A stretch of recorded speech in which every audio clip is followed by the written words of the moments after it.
ఒక పెద్ద అరణ్యంలో అన్ని జంతువులు సంతోషంగా నివసించేవి. ఆ అరణ్యంలో రెండు మంచి మిత్రులు ఉండేవారు, మిని అనే కోతి, బుంజి అనే ఏనుగు. వీరిద్దరూ ఎప్పుడూ కలిసి ఆడుకోవడం, కొత్త విషయాలు నేర్చుకోవడం ఇష్టపడేవారు.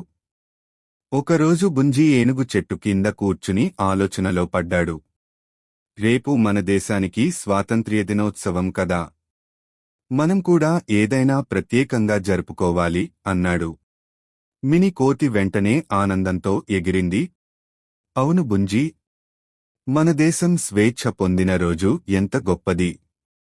మనం కూడా అరణ్యంలో అందరికీ చెప్పి జెండా ఎగరేసి పాటలు పాడుతూ ఉత్సవం చేసుకుందాం. అందుకే వారు ఇద్దరూ అన్ని జంతువులను కూడగట్టారు.